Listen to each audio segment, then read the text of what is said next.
Allez, on y va. Donc ici, ça paraît simple, en fait, quand on fait, on voit pareil. Hein. J'ai des girafes sur le point d'eau. Hein. D'accord?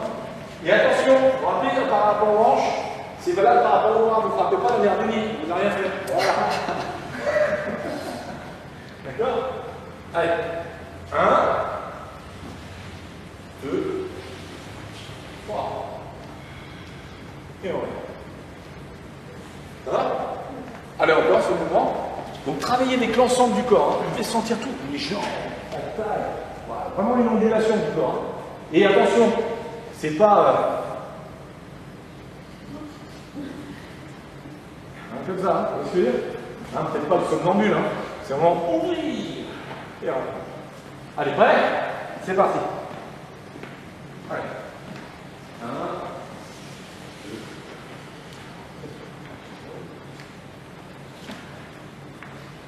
Voilà. Et on remet la jambe gauche. Parce que quand on a ramené les bras, quand on est ici, c'est à l'avant des cuisses. Hein, on est à l'avant des cuisses, évidemment. Et quand on ramène le pied, en fait, on se grandit. Et quand on se grandit, on tire les épaules, les mains viennent sur le côté. J'ai pas besoin d'étirer, en fait, c'est naturel. J'ouvre la poitrine et les mains glissent. Bien, voilà le 8 pas. 6 ouverture. Yema Fenzong une fois. Yema Fenzong 2 fois. Pai Konienche, la grue blanche déploie ses ailes. Lo Shiroku une fois. Lo Shiroku 2 fois. Gros ses genoux.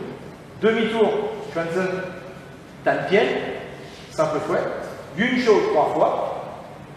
Les mains comme des nuages. Puis, Panluchian, on dit l'anchoé, saisir la queue du poney. L'ensemble des prédateurs. Hein, les 4 techniques, on dit saisir la queue du poney. D'accord? Ok? On y va en entier? Voilà. Donc, vous voyez, vous avez une forme en entier qui est relativement basique mais bien faite. Et au moins, quand vous pratiquez avec des élèves, ils ont une forme en entier, tranquille. Ils peuvent la peaufiner, puis vous avancez sur votre technique. Allez, prêt? Donc, soyez bien vite. Vous vous rappelez? Suspendu, pas tendu. Retenu, pas entravé. Allez, soyez. On ouvre. On équilibre. On inspire, on déroule la colonne vertébrale. Voilà, dans une ondulation. On adosse le dos. Allez, on bouge la taille. Hop, lâchez les bras. On pose le talon, soyez fluide. Voilà. Allez, on inspire. On avance. On pose, on souffle. On avance la jambe arrière, on regroupe. 1, 2, 3. Allez. 1, 2 et 3. Encore. 1, 2. Bon, c'est le genou. 3. Demi-tour. Sans accélérer. 1, 2. On saisit la pièce. Simple. Allez. On revient et on se déplace vers la droite, une chose. Restez bien assis sur vos jambes comme si vous étiez sur un tire-fesse. Hein. Ployez vos jambes. Ouais, 3 fois. Au bout de la 3e, on saisit son ballon. Allez, prêt. Donc paré. Lu, tirez. Chi, restez dans l'axe. Han, appuyez, repoussez. Voilà, demi-tour, on ramène légèrement la jambe gauche, on se hisse tranquillement, on souffle, et on se redresse. On ramène le pied gauche et les mains viennent se placer sur le pied. Voilà. Et on se redresse. Voilà. D'accord? Alors, je sais bien que pour ceux qui n'ont jamais pratiqué, c'est pas évident. Ceux qui ont plus pratiqué, c'est plus évident. Mais en même temps, ce qui est important, c'est que chaque mouvement, vous voyez ce que je veux dire, c'est super important. Il faut se familiariser. Encore une fois, ne vous dites pas j'ai rien compris ou j'ai pas retenu, etc. C'est possible. Ben, ça vous conduit, ceux qui viennent d'essayer, de vous inscrire et de faire. Hein, je pense que le bien fondé, c'est ça. C'est que ça vous fait du bien au corps et ça va vous faire encore plus de bien. Alors, c'est sûr qu'au départ, c'est souvent les élèves qui viennent, qui deviennent des élèves par votre conséquence. Et c'est tant mieux pour nous. À une époque, on disait oh oui, faut que vous fassiez un peu de sport. Et comme, voilà, j'ai fait, pour certains, on fait du sport, quand ils avaient 8 ans, ils font du judo, ils en ont 50, ils en ont comme ça. On va pas leur dire, tu vas faire, tu vas les mains. Là, c'est plus sur le travers, après, vous voyez. Donc on leur dit, allez faire du yoga, des trucs comme ça. Maintenant les médecins connaissent un peu plus, faites du tai chi, du qigong, etc. Tant mieux pour nous. Tant mieux pour nous. Mais ça ne veut pas dire que c'est un sous-produit, parce que c'est considéré parfois comme un sous-produit. Mais ce qui est intéressant, c'est qu'on peut aborder quelle que soit sa condition physique dans un premier temps de tai chi. Alors que c'est vrai que si on fait des techniques plus virulentes, c'est pas évident au départ. Il faut s'adapter. Je donne des cours de Kung Fu, d'ailleurs, ceux qui sont avec moi, le midi en tout cas. Certains se reconnaîtront ici, qui pratiquent avec moi une cinquantaine d'années et qui ont commencé par le Qigong et le Tai Chi. Ils faites du Kung Fu parce que ça va renforcer votre esprit. Vous n'êtes pas centenaire encore, vous avez encore de la moelle. Donc ça va vous. On va y aller tout doucement et bon, il y a les plus jeunes aussi dans ces cours-là du midi. C'est les rentiers en général, le midi, c'est les rentiers. Je suis pas.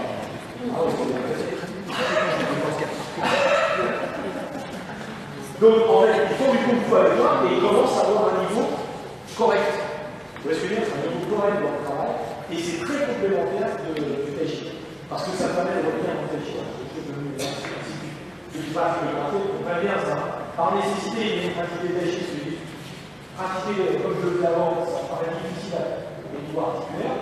Et en pratiquant le Tai Chi, quand je reviens, ça je sais, parce que j'ai plein d'amis dans le karaté, quand je reviens dans mon karaté, je le fais plus pour mon karaté. Et ça apporte beaucoup de choses. Vous voyez, c'est pas soustractif, c'est au contraire additif. C'est ça qui est intéressant. Donc, le Tai Chi correspond à tous ceux qui ont envie de le pratiquer et de se réconcilier avec leur corps et de le redécouvrir. C'est à vous qui vous appartient, c'est à vous de faire, de maintenir cet état de santé qui est très important dans votre corps. Et en même temps, cette coordination, et je veux dire, c'est ludique, on apprend plein de choses. On apprend déjà sur soi, sur son corps, sur tout l'environnement qui entoure la pratique du Tai Chi, c'est intéressant. Ça ne veut pas dire qu'on se convertit en chinois, c'est pas dans son cours. Vous voyez, c'est bien, je n'ai aucune envie d'être chinois. Mais c'est justement à travers ces techniques corporelles qui sont ancestrales de retrouver un peu la mécanique de notre corps. Comment ça bouge tout ça? Tout à l'heure, on l'a vu. C'est pas David Vincent. J'ai un corps, mais je ne peux pas l'utiliser comme je le veux réellement. Et le Tai Chi, comme on y va tranquillement, c'est la force tranquille. C'est Guéla, je pense qu'il a pris ce slogan en perdant les mains sur le Tai Chi, c'est vraiment la force tranquille. Mais c'est la force quand même. C'est la densité. Hier, j'ai expliqué ça. Votre corps va être une certaine densité, presque similaire à de la pâte à pain. La pâte à pain. Voilà, vraiment. Vous êtes jamais battu avec votre boulanger? Alors, on entend pour vous. Il a de la pâte à pain, un boulanger à Cariat, il sort avec la pâte à pain et il vous met un coup de pâte à pain. Vous imaginez, prenez ça, c'est une submergie, ça vous coule au sol. L'apprenti boulanger qui a moins d'expérience, lui, il a la même chose, c'est un excité, mais il va sortir avec une baguette ou un pain. Et il va vous frapper avec. Au pire, vous allez quand même estimer un peu, mais la baguette, le pain, il va se casser sur vous. Ça veut dire quoi, ça? Ça veut dire que si vous voulez être comme d'avoir de la densité, soyez comme de la pâte à pain. Ne soyez pas surcuit. Le pire, c'est le biscotte. Biscotte cuit 2 fois. D'accord? Donc là, vous êtes friand comme une biscotte. D'accord? Non, vous êtes densifié. Densifier cette pâte pour qu'elle soit relativement élastique, qu'elle ne s'arrache pas, que ce soit pas les mots, ni non plus trop liquide. Il faut qu'elle se tienne, il faut qu'elle soit élastique. Votre corps, ça doit être pareil. Vous voyez bien dans votre image, votre corps, ça doit être pareil. Donc, pour que votre corps soit pareil, qu'est-ce qu'il faut faire? Il faut décrire. Donc, il faut bouger, fluidifier, densifier, etc. Et là, ça vous permettra d'être une biscotte. Donc, friable. Pour que soyez fluide. Et pour qu'il y ait de la fluidité, il faut qu'il y ait du mouvement. C'est important. Dans le Tao Te Ching, un écrit taoïste dit le mouvement est compagne de la vie, l'immobilité compagne de la mort. C'est facile à comprendre. C'est un truc à la con, c'est chinois, bien sûr. Mais ça, il faut aller plus loin que ça. D'accord? Ça veut dire que le mouvement est très important au niveau physiologique. C'est dans le mouvement qu'on acquiert en fait la vivacité du corps. Ça ne veut pas dire, attention, une technique d'immobilité apparente, mais à l'intérieur ça bouge. C'est pas stagnant, c'est pas une momie. De l'extérieur c'est figé, à l'intérieur ça bouge. Et le tai chi, en fait, c'est l'intelligence du corps. Alors, dans un langage qui est particulier, que ce soit langue, chef, etc., chacun son langage, mais en fait, dites-vous que cette technique de combat, c'est surtout une technique intelligente. On s'est dit, c'est un peu de la vie contre Goliath, je ne veux pas utiliser la force comme ça, la force brutale, je vais intégrer l'intelligence de mon corps. Comment je peux vaincre quelqu'un? Comment je peux amortir les choses? Vous voyez? Plutôt que de pouvoir les bloquer, les briser, je vais essayer d'amortir, à l'image d'un sorcier. Il peut se battre avec la balle, s'il en a envie, mais il va en prendre une. À un moment, il va tomber dans la machine à laver, et il va pas s'en remettre. Donc qu'est-ce que fait le surfeur? Il s'adapte avec la balle. Et aucune balle, même si on est sur le même spot, n'a la même façon de se placer. Vous voyez ce que je veux dire? L'image, c'est vraiment ça. C'est pas pour rien d'ailleurs que marque de surf un ignorant. C'est vraiment ça, de ça. Donc, j'attends le moment propice, je rate, mon nez sur la planche, et je sors sur cette vague. Vous voyez, qui va se casser, et j'essaie d'adapter, de m'ajuster en permanence, parce que la vague n'est pas la même. Vous voyez, et dans votre magie, c'est la même chose.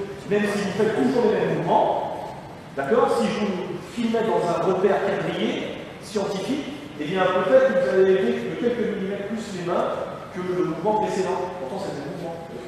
Donc, il faut essayer d'être toujours dans la même norme. Vous voyez ce que je veux dire? De se normer. Ça, c'est super important. Non pas pour respecter en fait une norme, pour respecter une norme, c'est que cette norme, c'est normatif, c'est formatif, c'est codifié, c'est formatif parce que c'est lié à une intelligence humaine et une application derrière pour rendre le corps intelligent. Vous voyez ce que je veux dire? Après, la créativité de l'énergie, bien sûr, c'est ça. Et c'est pour ça que ça se formule souvent par apprendre les règles, appliquer les règles, oublier les règles. D'accord? Apprendre les règles, vous apprenez les règles, comment on les mains, à droite, à gauche, etc. Appliquer les règles, il ne suffit pas que quand je vous les explique, vous les comprenez très facilement. Enfin, je pense, j'espère, en tout cas, c'est mon propos. Par contre, de l'appliquer avec le corps, l'esprit le comprend, le corps pas encore. Il y a un décalage. Ce qu'on appelle une dette d'oxygène, au niveau. Il faut la rembourser. On le comprend intellectuellement, le corps ne le comprend pas encore. Donc il faut s'exercer et s'exercer pour avoir le geste juste. Mais si on en reste là, je suis en train de vous décrire les étapes de progression, après ça fait de vous un apprenti parfait. C'est-à-dire que vous êtes là, le mouvement est bien décidé, il n'y a aucune vie. Vous voyez ce que je veux dire? Vous êtes un zombie. Le zombie fait du TJ. En fait, il faut être créatif. On oublie les règles. Les règles, ils sont là, ils sont ancrées au fond de moi, d'accord? Et par contre, après, je vis mon TJ. Quand je bouge, je vis mon TJ. Voilà, je deviens créatif de ma propre technique. D'accord? Mais avant cela, c'est comme les pages d'écriture, il faut apprendre à dessiner les lettres. Hein? Vous vous rappelez quand vous avez appris à écrire, deux interlignes, la petite jambe comme ça, le petit truc comme ci. Maintenant, c'est un peu moins, je pense que c'est un peu moins draconien, mais au début, c'était ça. On a les coups sur les doigts si c'était pas comme ça. Personne n'écrit comme ça, d'accord? Par contre, on fait nos pages d'écriture. Quand on écrit, on écrit tellement bien qu'après, on a fait des études de médecine, on est intelligible que de nous-mêmes. J'ai l'impression que il arrache ton médecin? Non, j'ai l'impression que. Oui, on n'est plus intelligible de nous-mêmes. Donc, il faut faire nos pages d'écriture. Nos pages d'écriture, c'est quoi? C'est les taous. Vous faites les taous, vous faites vos pages d'écriture. Puis après, quand vous lâchez, vous écrivez de manière automatique. C'est presque de la graphologie, après on peut étudier votre caractère par rapport à ce que vous faites, comment vous restez. Et vous revenez, le prof, le maître, est là pour vous faire vos pages d'écriture. Et encore vos pages d'écriture. D'accord? Et puis quand il a un élément qui possède bien sa page d'écriture et qui sait lire son texte, et bien il lui dit de lire son texte. Voilà. Et elle va lire son texte. T'as vu comment je viens ça? Prenez ta place, ça va me faire un tableau. Voilà. Ben oui. Sans la musique. Voilà. Oui. Oh, vous pouvez chanter. Donc après les pages d'écriture, après c'est voilà, restituer.